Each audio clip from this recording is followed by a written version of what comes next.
안녕하세요, 여러분. 아침밥 왔습니다. 드디어 이제 예레미야 애가의 마지막 장인데요. 저는 그냥 성경의 순서대로 하루 한 장씩 성실하게 왔을 뿐인데 너무 지금 이 시대에 딱 맞는 메시지를 주셔서 오늘 새벽에 굉장히 감동이 많이 되었습니다. 하나님은 정말 살아계시고 우리의 모든 사정을 알고 계시고 우리를 지켜보시고 동행하신다는 것을 하루 한 장 이렇게 말씀을 묵상하다 보면 세밀하게 깨달을 수 있는 것 같습니다. 그것이 성경을 하루 한 장 묵상하는 우리에게 주는 특권이겠죠. 자, 오늘 예레미야 애가 마지막 장에는요, 소망이 거의 느껴지지 않습니다. 예루살렘이 참혹하게 무너졌고 그 무너짐 속에 있는 사람들의 삶은 정말 너무나 피폐했습니다.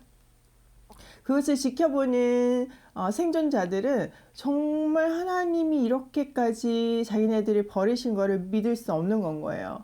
그래서 계속 질문이 생기는 겁니다.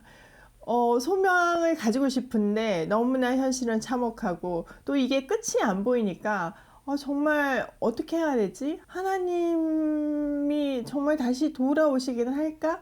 이런 어떤 혼란스러움이 또 하나님에 대한 질문들이 이 본문 안에 잘 나타나 있습니다. 우리가 지금 질문하고 있는 것들이잖아요. 세계가 지금 코로나19에 의해서 공포 속에 사로잡혀 있는데 이때 하나님께서 주시는 메시지를 묵상하면서 다시 한번 힘을 냈으면 좋겠습니다. 한번 들어가서 볼게요. 1절 여호와여 우리가 당한 것을 기억하시고 우리가 받은 치욕을 살펴보옵소서.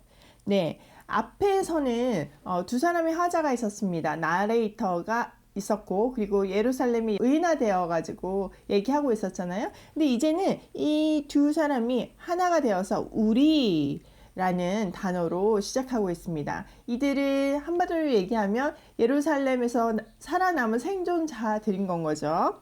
자, 2절 우리의 기업이 외인들에게 우리의 집들도 이방인들에게 돌아갔나이다.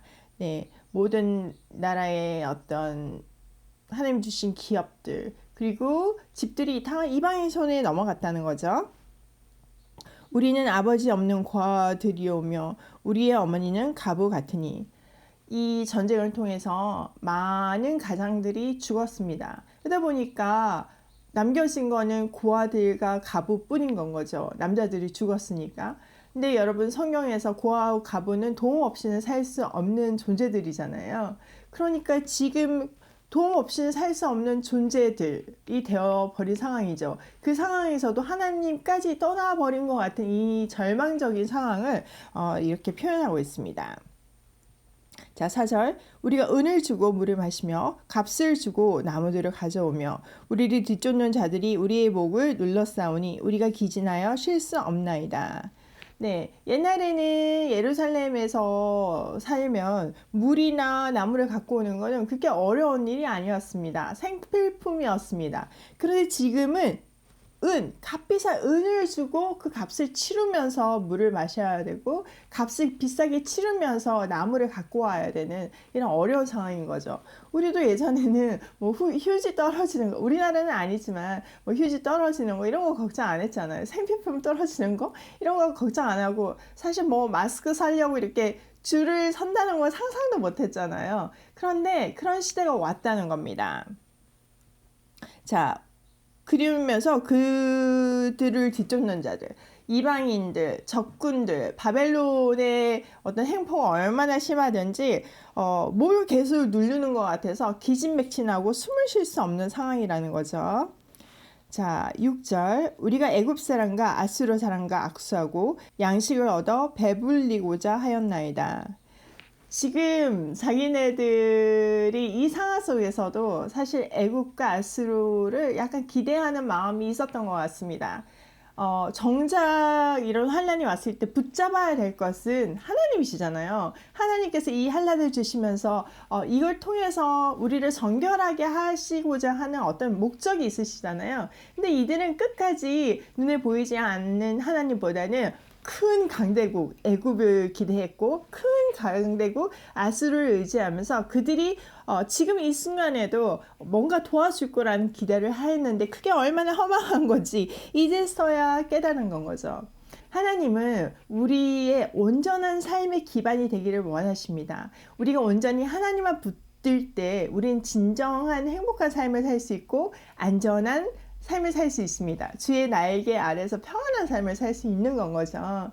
그런데 우리가 하나님 대신 다른 것을 의지할 때, 돈, 명예 뭐 이런 거 있잖아요. 자식 뭐 이런 거를 붙잡고 있을 때 하나님은 그거를 흔드세요. 처음에는 흔드시고 아니면 그것도 안 되면 송두리째 뽑아내시거든요.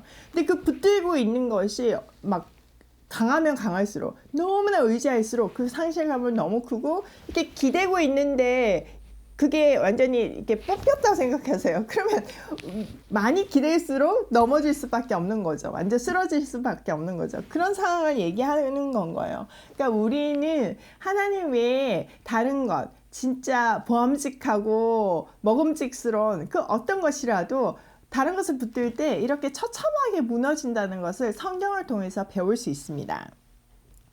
7절 우리의 조상들은 범죄하고 없어졌으며 우리는 그들의 죄악을 담당하였나이다. 조상 때로부터 계속 이 반역하는 죄악이 있었죠. 결국은 지금 이때에 죄악을 담당하게 되었다는 거예요. 뭐 조상의 죄 때문에 지금 벌을 받는 건 아니죠. 사실은 하나님께서 계속 기다려 오셨는데 그들 또한 계속 동일한 죄를 범했을 때 하나님께서 이제는 심판하신다는 것을 우리가 볼 수 있죠. 8절 종들이 우리를 지배하며 그들의 손에서 건져낼 자가 없나이다. 네, 예전에는 모압이나 에돔이나 다 그 지배 아래 있었잖아요. 이스라엘의 지배 아래서 모압 같은 경우 조공을 바치면서 언약적으로 하나님 그렇게 하셨잖아요. 그런데 이제는 그들이 이제 바벨론이 예루살렘을 이스라엘을 통치를 하니까 이거를 견제하기 위해서 옆에 있는 그 쪼무레기들을 이용하는 건 거예요. 그러니까 오히려 지금은 예전에는 그들의 종이었는데 이제 그 종들에게 지배를 당해야 되는 이런 슬픈 상황이 왔습니다. 얼마나 이런 거 비참한 건지 아시죠? 너무 슬픈 거죠. 9절 강야에는 칼이 있으므로 죽기를 무릅써야 양식을 얻사오니. 네, 양식이 없어서 광야를 가야 되는데 거기를 가서 양식을 찾는다는 것은 죽기를 무릅쓰고 가야 하는 위험이 도사렸다는 건 거죠. 그러니까 바벨론의 압박이 얼마나 컸는지를 우리가 볼 수 있습니다. 10절 굶주림의 열기로 말미암아 우리의 피부가 아궁이처럼 검으니이다. 네, 굶주림의 열기가 너무 심각해서 아궁이 앞에 이게 쟤 때문에 까맣게 되잖아요. 그런 거 같이 그렇게 됐다는 거죠. 그러니까 너무 처참한 거죠. 사람이 먹지 못할 때 그거만큼 비참한 일은 없는 것 같아요. 자, 11절 대적들이 시온에서 부녀들을 유다 각 성읍에서 처녀들을 역보였나이다. 네, 이 전쟁이 일어나면 피해를 많이 입는 게 연약한 사람들이 있죠. 아이들이 피해를 받고 또 이런 여자들이 이런 성폭행을 당하는 이런 처참한 일들이 벌어진다는 거죠. 12절 지도자들은 그들의 손에 매달리고 장로들의 얼굴도 존경을 받지 못하나이다. 지도자들이 이제 나무에 이렇게 손이 매달려서 있었던 것을 추정하고 있습니다. 그 정복을 당하면 지도자들부터 제거하잖아요. 특히 이들은 친애굽 정책을 폈던 사람들이잖아요. 그래서 이렇게 다 매달리고 장로들, 이들은 뭐 지도자들을 얘기하기도 하지만 나이가 많으신 분들, 이런 분들은 사실 율법에 의해서는 존경을 받아야 되는데, 공경을 받아야 되는데 그 존경을 받지 못하는 업신여김을 받는 그런 상황이 온 거죠. 13절 청년들이 맷돌을 치며 아이들이 나무를 치다가 엎어지오며 노인들은 다시 성문에 앉지 못하며 청년들은 다시 노래하지 못하나이다. 네, 맷돌을 치고 나무를 치는 거니 옛날에는 짐승들, 뭐 소나 말이나 염소나 염소는 아니겠죠.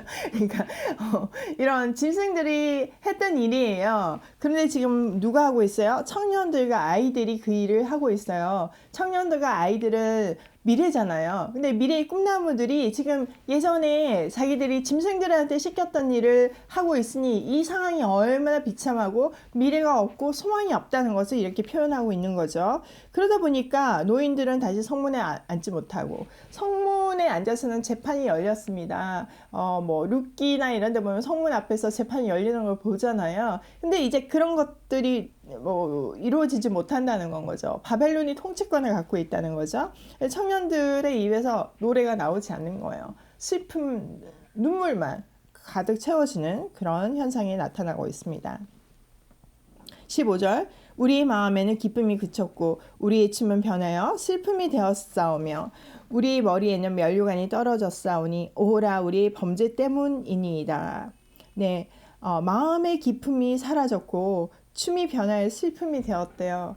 너무 슬픈 그런 상황을 얘기하고 있죠. 그래서 면류관이 떨어졌대. 면류관은 뭐예요? 통치권을 얘기하고 있습니다. 다윗의 왕조가 무너졌다는 것을 얘기하고 있는데, 이 모든 일이 벌어진 것이 자기네들이 범죄했기 때문이라는 것을 이제서야 고백하고 있습니다. Too late. 네, 하나님께서 계속 기회를 주셨는데 망하고 나서의 그 고백을 한다는 거는 너무 늦은 건 거예요. 그러니까 우리도 마찬가지예요. 하나님은 돌아오라고, 그만하라고 수차례 경고를 주십니다. 그냥 조금 했는데 바로 치시는 경우가 없어요. 우리가 자녀한테도 그렇잖아요. 그런데 그 보드라인이 넘어갔을 때는 이렇게 심판이 임한다는 것을 기억하고 우리는 지금이라도 멈추고 돌아서야 합니다. 17절, 이러므로 우리의 마음이 피곤하고 이러므로 우리 눈들이 어두우며 시온산이 항폐하여 여호가 그 안에서 노나이다. 네, 뭐 너무 슬프다는 거예요. 너무 참혹하고 너무 비참하고, 그리고 시온이 성전이 항폐해져서 여우들이 뛰논대요. 성전이 완전히 무너져고 폐허가 됐다는 것을 표현하고 있는 거죠. 19절, 여호와여 주는 영원히 계시오며 주의 보좌는 대대히 일어나이다. 이런 상황 속에서도 영원한 것이 있고 무너지지 않는 것이 있는데, 성전은 비록 무너졌지만 성전의 주인이신 하나님은 대대토록 영원토록 계신다는 것이 그들에게 조금의 소망인 건 거죠. 20절, 주께서 어찌하여 우리를 영원히 잊으시오며 우리를 이같이 오래 버리시나이까. 그러니까 하나님이 이렇게 하실 줄은 몰랐던 건 거죠. 우리가 자식들을 혼낼 때 너 막 이렇게 혼내고 뭐 이렇게 무슨 말을 해도 그 한 만큼 벌을 못 줄 때가 더 많잖아요. 경고에서 끝날 때가 더 많잖아요. 그리고 지금까지 하나님께서 사실 그러셨어요. 혼낸다 이러시지만 결국 혼내지 않으셨잖아요. 조금씩 막 이렇게 해초리 드시다가 마음 아파서 용서해 주시는 그 하나님한테 익숙한 거죠. 그런데 지금은 진짜 비참하게 멸망이 당했고 심판이 임했으니까 놀란 거죠. 하나님 진짜 우리한테 이러실 수 있는 건 거예요? 우리를 영원히 이렇게 버리실 수 있는 거예요. 생각했던 것보다 기간이 너무 긴 건데 이거 진짜 맞나요? 하나님 지금이라도 마음을 돌이켜주세요. 이런 메시지예요. 자, 21절, 여호와여 우리를 주께로 돌이키소서. 그리하시면 우리가 주께로 돌아가겠사오니 우리의 날들을 다시 새롭게 하사 옛적 같게 하옵소서. 이제 하나님께 돌아가고 싶다는 거예요. 하나님 부르시면 다시는 이제 이렇게 살지 않고 하나님께로 돌아가서 다시 자기네들을 새롭게 해서 옛적같이 살게 해주시면 감사하겠다는 거예요. 제발 그렇게 해달라는 소망이 담겨 있습니다. 그런데 현실은 22절, 주께서 우리를 아주 버리셨사오며 우리에게 진노하심이 참으로 크시니이다. 네, 하나님이 아주 우리를 버린 것 같이 느껴지고 지금은 하나님의 진노가 너무너무 무섭다는 거예요. 하나님이 이렇게 무서운 분인지 이제서야 안다는 어떤 절망적인 고백, 또 그 절망 속에서 기도로서 마무리할 수밖에 없는 그들의 절망이 담긴 기도가 예레미야 애가의 마지막 장입니다. 저한테 많이 질문하시는 것 중에 하나가 자녀 교육을 어떻게 하냐고 많이 물으시더라고요. 이거 어떻게 자녀들하고 그렇게 사이가 좋냐. 특히 티네이저들 자녀하고 잘 지내기 어렵잖아요. 근데 어떻게 사이가 좋냐 이런 얘기를 하시는데, 저는 어릴 때부터 참 잘했다고 생각하는 거는 기준이 되게 분명했습니다. 되는 건 되고 안 되는 거는 안 되고, 이게 정확하다 보니까 뭐 어떨 땐 되고 어떨 때는 안 되고 이게 아닌 건 거예요. 그러니까 엄마는 그냥 안 되는 건 안 되는 거라고 이게 딱 아니까 그게 그냥 어릴 때부터 습관이 되니까 지금도 뭐 떼쓰고 이런 게 없어요. 예전에도 없었지만. 막내이 떼쓰나요? 뭐 장난으로 떼쓰는 건 있지만 이제 뭐 정말 중요한 거는 없습니다. 그리고 또 하나 했던 거가 잘못을 하면 소리 지르거나 때리거나 이게 아니라 생각하는 시간을 줬습니다. 그래서 나이에 맞게끔 그 시간을 이렇게 늘렸거든요. 근데 그 시간이 되게 중요했던 것 같아요. 그 시간을 통해서 잠시 멈추고 화나던 거 아니면 떼쓰던 걸 잠시 멈추고 자기를 돌아보게 하는 시간인 건 거죠. 요즘 하나님께서 저희에게 전 세계적인 코로나19를 주신 거는 잠시 생각하는 시간을 주시는 것 같은 생각이 듭니다. 이 시간을 통해서 우리는 우리의 잘못을 되돌아보고 다시는 그런 잘못에 서지 않을 것을, 또 우리의 잘못된 예배를 회개하고 바른 예배를 드릴 것을 결단하는 시간인 것 같습니다. 하나님이 어떤 분인지 다시 한번 묵상하고 하나님과 내 사이를 다시 재정비하는 귀한 시간인 것 같습니다. 사랑이 충만하시고 능력자이신 하나님께서 바벨론을 사용하셔서 이스라엘을 망하게 하실 때는 분명한 이유와 목적이 있으셨습니다. 그 시간을 통해서 이스라엘을 더 정결하게 하고 새롭게 해서 그들과 관계를 회복하고 싶으셨던 것입니다. 그것을 통해서 하나님을 제대로 가르쳐 주고 싶었던 것입니다. 지금 이 시간도 마찬가지입니다. 하나님은 여전히 우리를 죽기까지 사랑하시고 세상을 창조하시고 유지하실 만큼 능력자이십니다. 그런 하나님께서 이렇게 바이러스를 허락하실 때는 분명한 이유가 있는 것입니다. 사람이 넘지 말아야 되는 영역에 대해서 경고하고 있는 것입니다. 4차 산업혁명이 시작되고 놀라운 과학의 발전에 따라서 사람들은 영원한 생명을 논하고 기술적으로 과학으로 영원한 생명을 얻을 수 있다, 이런 어떤 논리까지 가게 된 건 거잖아요. 거기에 대해서 하나님은 경고하시는 건 거예요. 니네가 아무리 발전시키고 믿는 과학이라 할지라도 내가 이렇게 바이러스 하나를 누르면 순식간에 다 사라지는 거다. 아무것도 지킬 수 없다. 우리가 제일 귀중하게 여기는 생명도 아무것도 아니다. 우리가 소중하게 읽어온 일터나 재산이나 그 모든 것도 한순간에 사라질 수 있다. 이것을 가르쳐주고 있는 것입니다. 여러분, 이렇게 고통을 수반한 생각하는 시간에 비명만 지르고 불평만 하다가 이 시간을 낭비해서는 안 됩니다. 우리는 들어야 할 메시지를 분명히 들어야 하고 그 메시지를 통해서 삶을 개혁해야 합니다. 그래야 밝은 미래가 있는 것입니다. 이 아픔을, 이 고통을 하나님 안에서 해석하고 승화시켜서 발전시킬 때 우리에게는 아름다운 미래가 기다리고 있을 것입니다. 그 시작은 우리의 참모습, 죄를 직시하고 회개하는 것입니다. 어떤 위대한 일을 하는 것이 중요한 것이 아니라 지금 이 순간 나에게 주어진 그 작은 일을 성실하게 하는 것이 세상을 바꾸는 동력입니다. 아이들에게 성실하게 밥을 차려주고 일터에서 성실하게 맡은 일을 하고 그 와중에도 어려운 이웃을 성실하게 돌보는 것이 의무이자 하나님의 자녀로서의 권리입니다. 오늘도 어김없이 성실히 해를 띄우시는 하나님 아버지를 닮아서 나에게 주어진 일을 성실하게 사는 발걸음으로 고고싱입니다.